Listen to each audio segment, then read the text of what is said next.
스텐팬은 음식이 잘 달라붙어서 많은 분들이 사용하기를 꺼려합니다.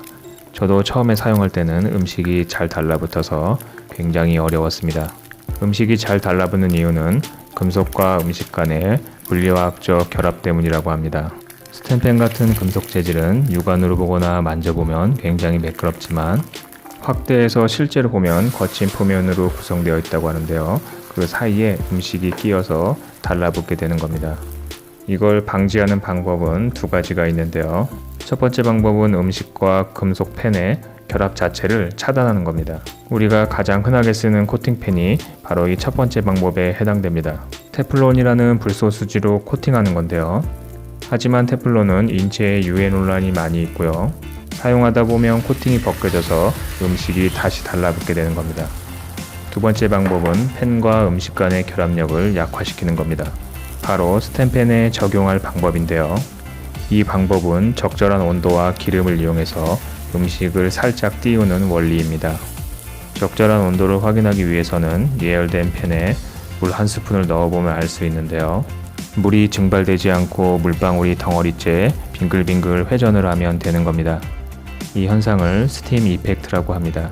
이런 현상이 일어나는 것은 달궈진 표면에서 증발한 물의 분자가 밖으로 빠져나가지 못하고 물방울 밑에 갇혀서 물방울을 띄우기 때문입니다. 이때 기름을 두르면 기름의 온도가 순간적으로 올라가게 됩니다. 여기에 음식을 넣으면 음식에서 나오는 물 분자가 기화되면서 음식과 팬이 맞닿는 부분을 아주 살짝 띄우게 되는 겁니다. 또한 뜨거워진 기름은 팬의 금속 원자를 코팅하는 효과가 있는데 이를 펜티나 현상이라고 합니다. 지금까지 말씀드린 내용을 한마디로 요약하면 스텐팬은 예열을 한 후에 기름만 두르면 절대 눌러붙지 않는다는 겁니다. 지금부터는 예열이 얼마나 중요하고 어느 정도로 예열을 해야 되는지를 영상을 통해서 보여드리겠습니다. 오른쪽은 예열이 잘 된 스텐팬이고요. 왼쪽은 예열이 된 것처럼 보이지만 아직 예열이 덜 된 스텐팬입니다.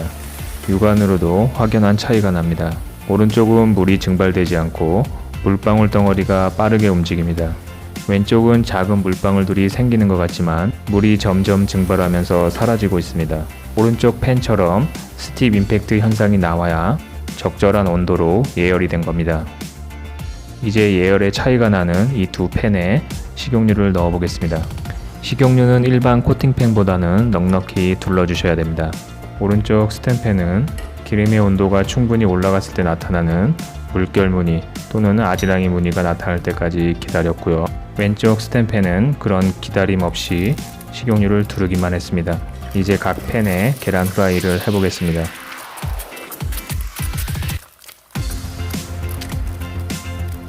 오른쪽 계란 후라이는 뒤집개를 사용하지 않아도 팬에 붙어있지 않고 떨어져서 잘 움직입니다.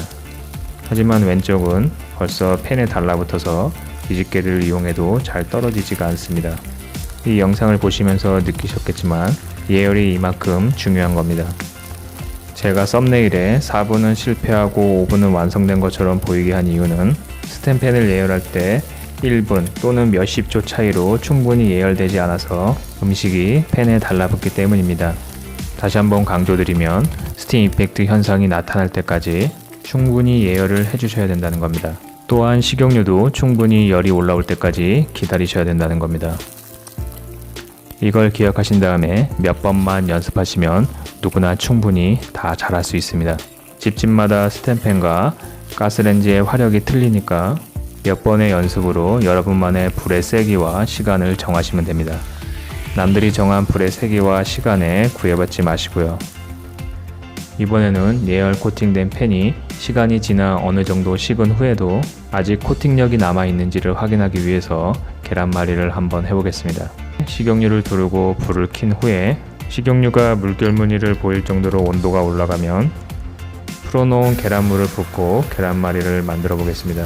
한번 예열 코팅된 팬은 다시 사용할 수가 있습니다. 지금 보시는 것처럼 한번 예열 코팅된 팬은 절대 눌러붙지가 않습니다. 코팅팬 이상인데요. 물론 맛은 비교 자체가 안 될 정도로 훨씬 맛있습니다. 하지만 이런 팬을 물과 세제로 세척하고 난 후에는 앞서 말씀드린 펜티나 현상이 사라지니까 다시 사용할 때는 충분히 예열 후에 기름을 두르고 사용하면 됩니다. 지금까지 스텐펜에 절대 눌러붙지 않게 하는 방법에 대해서 알아봤는데요. 꼭 연습해 보시고요. 성공하시길 기원하겠습니다. 그럼 시청해 주셔서 감사합니다.